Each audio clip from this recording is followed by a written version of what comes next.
Attack industry का सबसे पहला यूनिकॉर्न स्टार्टअप 1,80,000 करोड़ से भी ज्यादा की वैल्यूएशन, आकाश इंस्टीट्यूट, डेट लर्निंग, टॉपर और व्हाइट हैट जैसी 12 कंपनीज को एक्वायर करने वाला इकलौता एटेक जायंट। लेकिन ऐसा क्या होता है इस कंपनी के अंदर कि आज ये कंपनी एक साल के अंदर 4,500 करोड़ से भी ज्यादा का लॉस कर रही है। आईपीओ जो आना था वो कैंसिल हो चुका है, इन्वेस्टर अब कोई पैसा देने को तैयार नहीं है और यहाँ पर कंपनी ने 2500 से भी ज्यादा एम्प्लॉइज को घर भेज दिया है।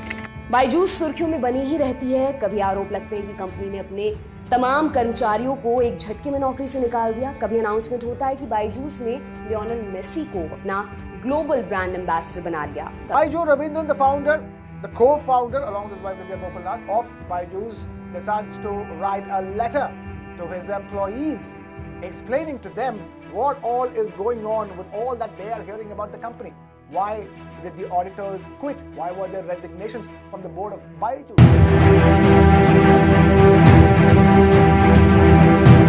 बात करेंगे आज के इस वीडियो में। नमस्कार, मैं हूं Sunil Jangi, digital growth business coach. आप देख रहे हैं हाइक में लाइव। आज के इस वीडियो में जानेंगे कुछ ऐसी गलतियां जो बायजूस ने की, जिनको आप सीख करके अपने बिजनेस में इंप्लीमेंट करके अपने बिजनेस को और ज्यादा ग्रो कर सकते हो।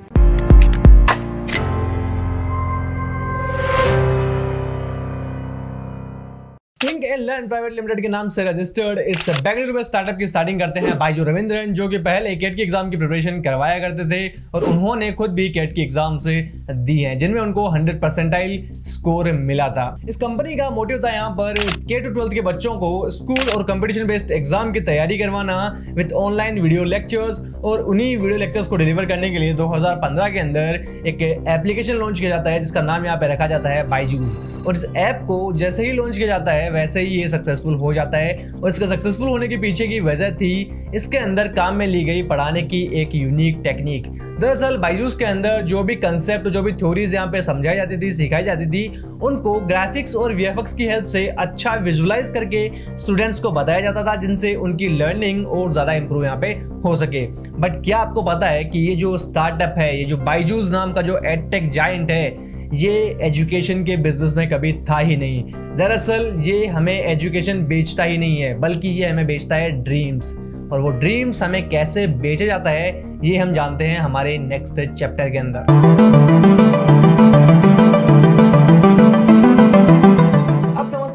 ऑपरेशनल प्रोसेस को कि ये ऑपरेट कैसे करता है, और इसके ऑपरेशन के अंदर यहाँ पे 3 पॉइंट जो है वो समझना बहुत ज्यादा जरूरी है। और ये 3 जो पॉइंट है वो आते हैं यहाँ पे इनके 3 प्लेयर्स। पहला प्लेयर आता है इनका बीडीए यानी कि बिजनेस डेवलपमेंट एसोसिएट, दूसरा आता है यहाँ पे वो स्टूडेंट जिसको पढ़ाई करनी है, और तीसरे आते हैं उससे स्टूडेंट के पेरेंट्स। अब इनके जो ऑनबोर्डिंग प्रोसेस है वो कैसे होती है उसको हम थोड़ा सा समझ लेते हैं। सबसे पहले बायजूस की तरफ से आपको यहाँ पे एक कॉल आएगा, या फिर आपके बच्चे ने या आपने कभी गलती से अगर बायजूस डाउनलोड किया, उसके अंदर अपनी डिटेल्स दी हैं, तो वहां से भी आपके जो है कॉल आ सकता है। अदरवाइज इनके डेटाबेस से ही आपको कॉल करेंगे, और कॉल करने के बाद में आपको यहाँ पर ऑफर किया जाएगा एक ऐसा काम जिसको आप कभी भी मना नहीं कर सकते।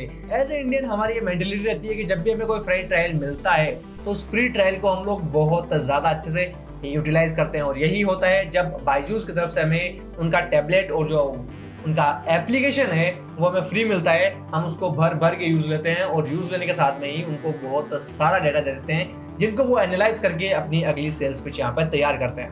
अब 15 दिन के बाद में आपको यहाँ पे एक फिर से कॉल आता है, जिसके अंदर आपके बच्चे ने यहाँ पे क्या सीखा है, कितना सीखा है, क्या उसको और ज्यादा मेहनत करने की जरूरत है, किस फील्ड के अंदर उसे काम करने की जरूरत है, कौन से सब्जेक्ट उसके वीक हैं, कौन से एग्जाम में उससे अच्छे मार्क्स आ रहे हैं। इन सबको लेकर के जो सेल्स पिच है वो आएगी आपके और ज्यादा एडवांस तरीके से, जिसमें आपको और ज्यादा डराया जाएगा।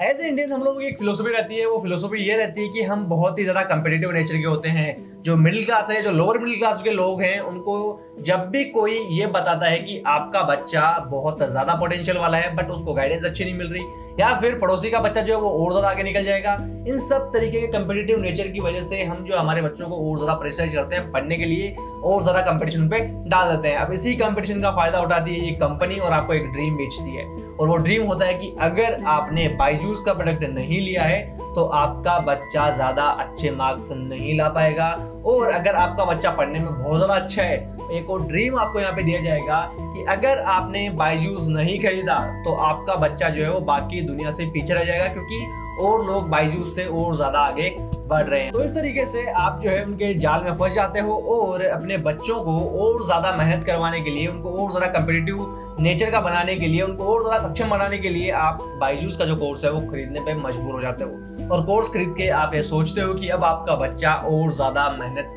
करेगा और उसके साथ में उसके अच्छे मार्क्स आएंगे, लाइफ में वो सक्सेसफुल हो जाएगा। बट यहाँ पे आता है एक और कैच, अगर आप इनका कोर्स नहीं खरीदते हो तो इनके जो वीडियोस हैं वो आपको और ज्यादा इनसिक्योर फील करेंगे, आपको और ज्यादा डराएंगे और ये रियलाइज करने पे मजबूर कर देंगे कि आप यहाँ पे कोई ना कोई गलती कर रहे हो इन कोर्सेज को ना परचेज करके। और अगर आप इन कोर्सेज को अफोर्ड नहीं कर सकते हो तो उसके लिए भी यहाँ पर एक बड़ा गेम खेला जाता है।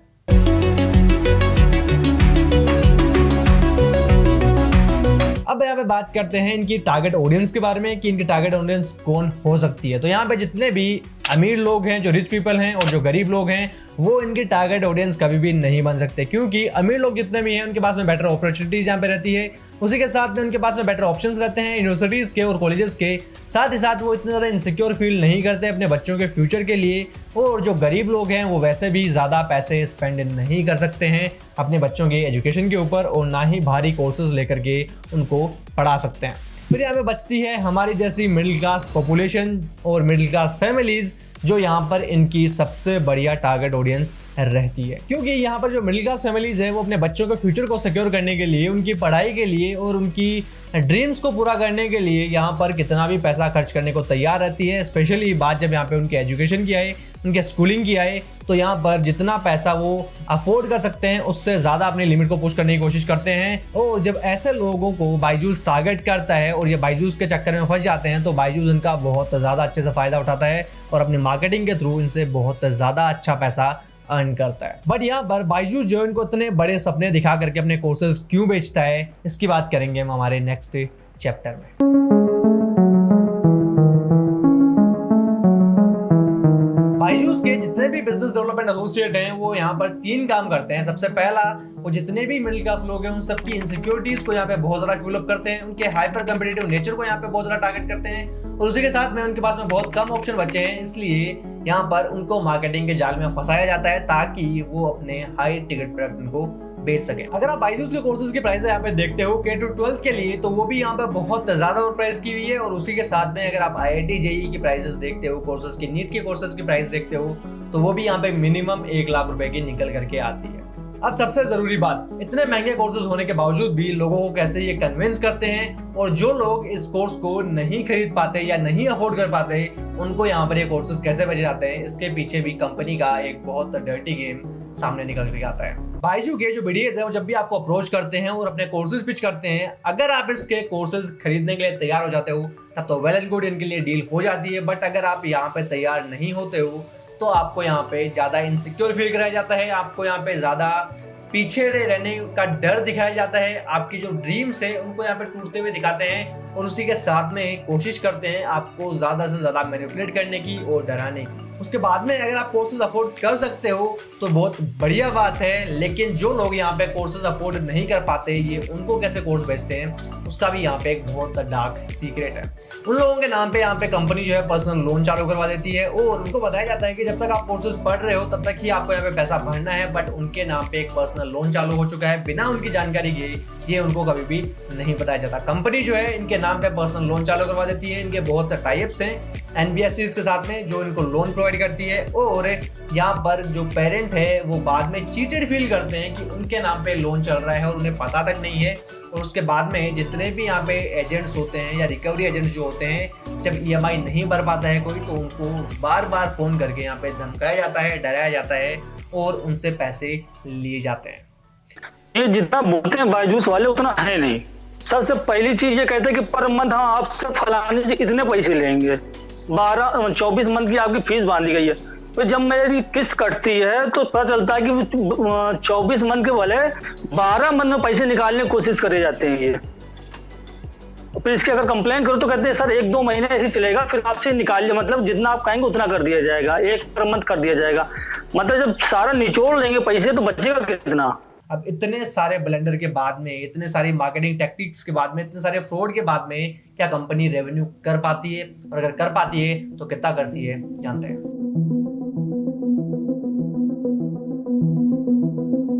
अब बात करते हैं कंपनी के रेवेन्यू और उनके लॉसेस की, और कंपनी का रेवेन्यू कैसे बढ़ा और कंपनी का लॉस जो है वो क्यों बढ़ा, उसके भी हम लोग यहाँ पे बात करते हैं। कंपनी का फाइनेंशियल ईयर 19 के अंदर रेवेन्यू था यहाँ पे 1366 करोड़ का, और लॉसेस यहाँ पे थे 8.8 करोड़ के। फाइनेंशियल ईयर 20 के अंदर इनकी रेवेन्यू यहाँ पे बढ़ती है, और रेवेन्यू आती है यहाँ पे 2703 करोड़ की, और लॉसेस यहाँ पे बढ़ते हैं 298 करोड़ के।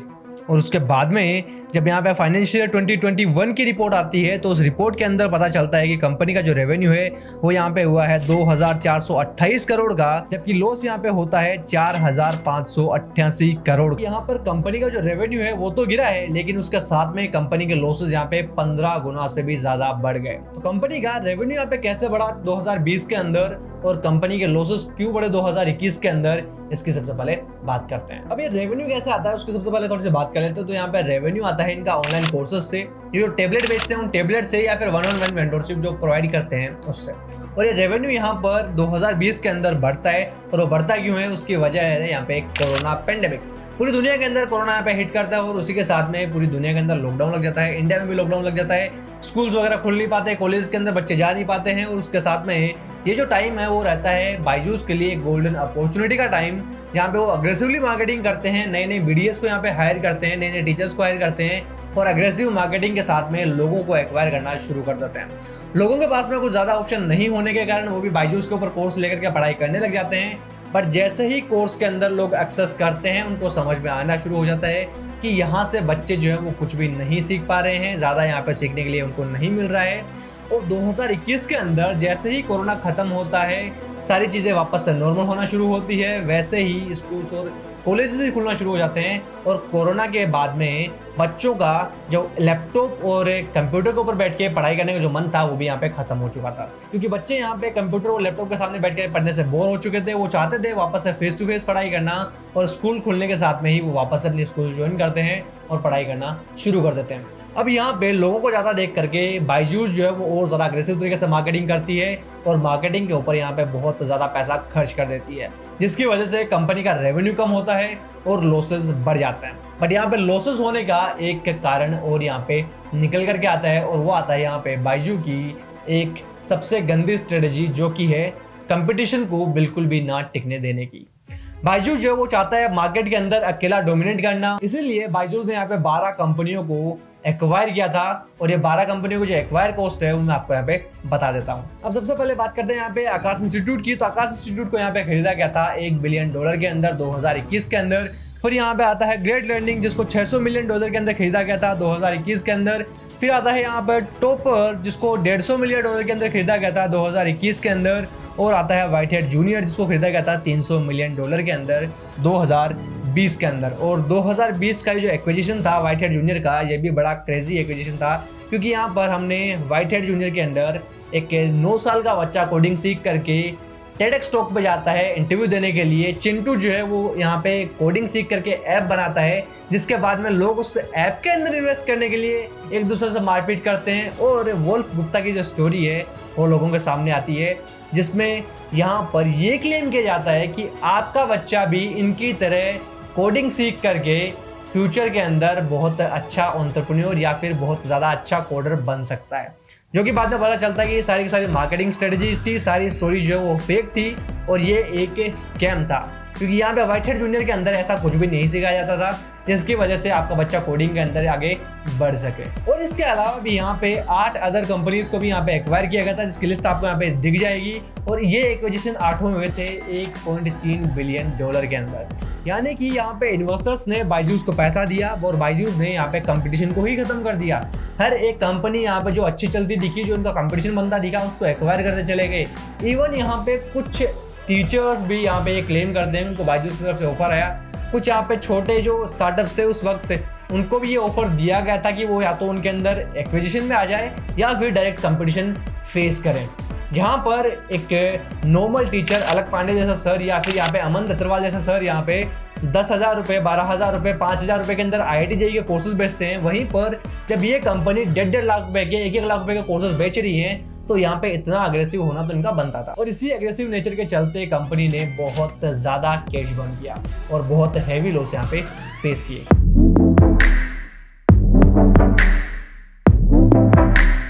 अब यहाँ पे बात करते हैं 3 ऐसी प्रॉब्लम्स की जो प्रॉब्लम्स हर एक एडटेक कंपनी के अंदर आती है या फिर एक एडटेक इंडस्ट्री के अंदर ऑलरेडी ये है। और वो 3 चीजें आती हैं। सबसे पहला आता है यहाँ पे लैक ऑफ पर्सनल टच। जब भी बच्चे यहाँ पे पढ़ाई करते हैं तो पढ़ाई करने के बाद में उनको ये फील नहीं होता कि वो किसी टीचर के सामने पढ़ रहे हैं या फिर एक क्लास के अंदर पढ़ रहे हैं। उनको ये लगता है कि मैं एक अकेला पढ़ रहा हूँ और मेरे को यहाँ पे किसी की भी कंपनी नहीं मिल रही, ना यहाँ पे मैं टीचर के साथ में पर्सनल टच में आ सकता हूँ, ना मैं उनसे सवाल कर सकता हूँ, ना ही उनसे इंटरेक्ट कर सकता हूँ। और ये एडटेक इंडस्ट्री की सबसे बड़ी दिक्कत रहती है, जहां पे अगर आपके पास में अच्छे सॉल्यूशन नहीं है, यानी कि आपके पास में यहाँ पे टीचर्स नहीं है, यहाँ पे आपके पास में काउंसलर्स नहीं है जो बच्चों को यहाँ पे गाइडेंस दे सके, बच्चों को यहाँ पे डाउट सोल्व कर सके, तो ये पर्सनल टच की जो प्रॉब्लम है वो यहाँ पे आने ही वाली है। और ऑनलाइन मीडियम के अंदर जब तक आपका सपोर्ट सिस्टम बहुत ज्यादा नेक्स्ट लेवल नहीं होता, तब तक आप जो है यहाँ पे इससे प्रॉब्लम से छुटकारा नहीं पा सकते। फिर यहाँ पे प्रॉब्लम नंबर 2 जो कि केवल बायजूस के साथ में है, वो है यहाँ पे लो रिकरिंग इनकम। यानी कि यहाँ पे पॉसिबिलिटी ही नहीं है वापस से किसी इंसान की इस कोर्स को वापस से खरीदने की। जब भी कोई कस्टमर हमारे से प्रोडक्ट लेता है, जब भी हम किसी को प्रोडक्ट बेचते हैं, तो हमारे पास में एक उम्मीद रहती है कि कस्टमर हमारे पास वापस आएगा और हमसे प्रोडक्ट खरीदेगा, तब हमारी रिकरिंग इनकम जो है वो बनती है। बट बायजूस के अंदर जब इनका प्रोडक्ट जब कोई पिच करता है या जब इनका प्रोडक्ट कोई लेता है, तो उनको समझ में आ जाता है कि ये प्रोडक्ट बिल्कुल भी हमारे काम का नहीं है, प्रोडक्ट के अंदर बिल्कुल भी क्वालिटी नहीं है। तो यहाँ पे इनका जो रिकरिंग रेवेन्यू का जो सिस्टम है वो तो यहाँ पे बिल्कुल तरीके से बंद हो जाता है। और इसी वजह से यहाँ पे इनका जो रेवेन्यू है वो रेवेन्यू बढ़ने के बजाय ड्रॉप करता चला जा रहा है। और यहाँ पे तीसरी इनकी जो प्रॉब्लम आती है वो आती है इनका टॉक्सिक वर्क कल्चर। और ये बात मैं किसी भी हवा में नहीं कह रहा हूँ, मैं इसके आपको एक प्रूफ दिखा देता हूँ। सर अभी जस्ट आया ही हूँ, डेमो से निकला ही था। साले इतना तेरी में तेरे को अकल है काम करने की कि नहीं है? अकल है तेरे में? तेरे को कितने बजे बोले थे मैंने कॉल करने के लिए मेरे को? सर उसके बाद फिर 2 बैक टू बैक डेमो में था। अबे इतना मारूंगा ना, मैं सही बता रहा हूँ, मेरा दिमाग मत खराब कर साले। तू कितने बजे डेमो से निकला है? डेमो से निकल के कॉल करेगा मेरे को कि नहीं करेगा? हाँ सर, हाँ सर। चल यहाँ पर आप सुन सकते हो कि कैसे जो मैनेजर्स हैं वो BDAs को यहाँ पे गालियां देते हैं, उनको टॉर्चर करते हैं, और कैसे यहाँ पे लोगों के लिए अलग अलग इनकी धारणाएं बनाई जाती है कि लोग इनके कोर्सेज को कैसे भी करके खरीद ले। यहाँ पे इनको केवल और केवल अपने नंबर से मतलब है। इनका जो वर्क कल्चर वो इतना टॉक्सिक हो चुका है, इतना टॉक्सिक हो चुका है कि यहाँ पर जो भी बंदा जो भी BDA यहाँ पे जुड़ता है वो ज्यादा दिन काम नहीं कर पाता है, और वो इन्हीं समस्याओं के चलते या तो यहाँ से रिजाइन खुद कर देता है या फिर उसको कंपनी से निकाल देते हैं। यहाँ पर उनको गालियां दी जाती है, उनको टॉर्चर किया जाता है, और एक ऐसा टॉक्सिक माहौल बना के रखा जाता है जिसके अंदर कोई भी स्टार्टअप जो है वो ज्यादा दिन काम नहीं कर सकता। अब ये जो 3 प्रॉब्लम्स है, ये प्रॉब्लम बहुत बड़ी है बायजूस के लिए, और इन 3 प्रॉब्लम्स को अगर वो सोल्व नहीं कर पाते जल्दी से, तो इनके पास में ना तो काम करने के लिए टीम बचेगी, ना ही इनका प्रोडक्ट खरीदने के लिए कोई कस्टमर बचेगा, ना ही कंपनी का कोई अस्तित्व बचेगा।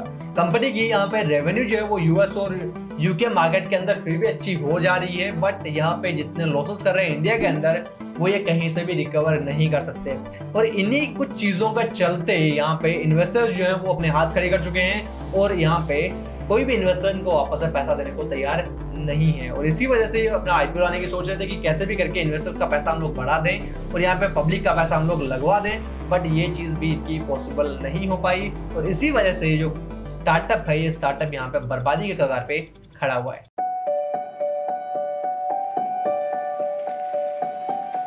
अब बात करते हैं अपने कंक्लूजन की और बिजनेस लर्निंग की, जिनको हम लोग अपने बिजनेस में इंप्लीमेंट करके और ज़्यादा अच्छा बिजनेस जो है हम लोग बना सकते हैं। सबसे पहली चीज, बायजूस ने यहाँ पे जो प्रोडक्ट बनाया वो प्रोडक्ट की प्राइसेस बहुत ज्यादा हाई रखी, बट अगर आप अपने प्रोडक्ट को बनाते हो, अपने प्रोडक्ट को डिजाइन करते हो, तो यहाँ पे जरूर से इस चीज का ध्यान रखें कि अगर वो यहाँ पे मिडिल क्लास लोगों के लिए है तो उसकी प्राइस जो है वो हाई नहीं होनी चाहिए, उसकी प्राइस आपको यहाँ पे मिनिमलिस्टिक रखनी चाहिए। अगर आप ऐसे लोगों के लिए बेच रहे हो जो प्रोफेशनल्स हैं या फिर जो इस चीज को अफोर्ड कर सकते हैं, तब आपकी प्राइस अगर हाई होती है थोड़ी तो चलती है। बट यहाँ पे अगर आप बच्चों को टारगेट कर रहे हो तो यहाँ पे बच्चे इन्फ्लुएंसर नहीं है बिल्कुल भी, इस चीज को जरूर से याद रखना। बच्चे यहाँ पे इन्फ्लुएंसर नहीं है, बच्चे यहाँ पे केवल और केवल यूजर हैं। यहाँ पे इन्फ्लुएंस अगर आप पेरेंट्स को कर पाते हो तो ही आपको यहाँ पे फायदा होता है बायजूस के केस में। और उसी के साथ में अगर आप अपनी कंपनी के अंदर रिकरिंग रेवेन्यू करना चाहते हो तो एक क्वालिटी प्रोडक्ट लोगों को यहाँ पे दीजिए। बायजूस ने यहाँ पे प्राइस को बहुत ज़्यादा हाई रखा, प्रोडक्ट की जो क्वालिटी है वो बहुत ज़्यादा घटिया रखी, और उसके साथ में यहाँ पे उन्होंने हर एक चीटिंग वाला मेथड लगाया कस्टमर्स को एक्वायर करने के लिए। बट आपको ये तीनों चीज़ों से ही बचना है। फिर यहाँ पे अपने जो वर्क कल्चर है उसको बिल्कुल भी टॉक्सिक मत बनाइए, क्योंकि आपके जो एम्प्लॉयज़ हैं वो रियल में आपकी कंपनी को ग्रोथ देते हैं। इसलिए जितने इंपॉर्टेंट आपके लिए आपके कस्टमर्स हैं उतने ही इंपॉर्टेंट आपके लिए आपके एम्प्लॉयज़ हैं। तो एम्प्लॉयज़ को यहाँ पे बहुत अच्छा माहौल दें, बिल्कुल भी टॉक्सिक वाला जो नेचर है वो उनको ना दे, बिल्कुल टॉक्सिक इन्वायरमेंट ना क्रिएट करें जिसकी वजह से उनका काम करना मुश्किल हो जाए। आप उनको बहुत अच्छा, स्मूथ और बहुत ही शांत माहौल दीजिए जिसके अंदर वो ज़्यादा से ज़्यादा यहाँ पे अच्छा काम कर सकें। फिर यहाँ पे आप जो है अपने मार्केटिंग के अंदर कभी भी चीटिंग वाली चीज़ों का इस्तेमाल ना करें, कभी भी फ्रॉड वाली चीज़ों का इस्तेमाल ना करें, क्योंकि मार्केटिंग के अंदर अगर आप कोई कैंपेन लॉन्च करते हो या कुछ ऐड वगैरह लॉन्च करते हो और कभी बाई चांस वो लीगल कारणों में फंस गया तो आप यहाँ पे बहुत ज़्यादा सफ़र करोगे उस चीज़ की वजह से। और अगर आप अपने बिजनेस को ग्रो करवाना चाहते हो तो मार्केट के अंदर कंपटीशन को रहने दीजिए। मार्केट से कभी भी कंपटीशन गायब करने की मत सोचिएगा, कभी भी मोनोपोली क्रिएट करने की इतनी तरह मत सोचना, क्योंकि उसके बाद में आपको यहाँ पे ग्रो करने का मौका नहीं मिलेगा, आप अकेले पड़ जाओगे वहाँ पे। और अपने पैसे अगर आप इन्वेस्टर से लेके आ रहे हो, इन्वेस्टर से पैसा उठा रहे हो, तो एक चीज़ जरूर से ध्यान में रखना कि उसको आलतू फालतू एक्विजिशंस के अंदर मत लगा देना जैसे बायजूस ने लगाए थे। उसको अच्छी जगह काम में लेना, उसको प्रोडक्टिव जगह पे काम में लेना और अपने जो प्रोडक्ट है उसको और अच्छा बनाने में काम में लेना। उम्मीद करता हूं कि आपको ये वीडियो पसंद आया होगा। अगर आपको वीडियो पसंद आया तो इस वीडियो को लाइक करें, अपनी जो भी लर्निंग्स है वो लर्निंग्स हमें कमेंट में जरूर से बताएं, साथ ही साथ चैनल को सब्सक्राइब करके बेल आइकन जरूर से दबाएं ताकि आपको ऐसी ही लर्निंग्स वाली वीडियोस आगे मिलती रहें। हम मिलेंगे आपसे एक नए वीडियो के अंदर। और अगर आप अपने बिजनेस को बढ़ाना चाहते हो, अपने बिजनेस को ऑनलाइन ले जाना चाहते हो तो हाइकमी लाइव को जरूर से कॉन्टेक्ट करें, हम आपके बिजनेस को ऑनलाइन ले जाने में आपकी पूरी हेल्प करेंगे। मिलते हैं एक नए वीडियो के अंदर एक नए केस स्टडी के साथ में, तब तक all the best, keep learning, thank you so much.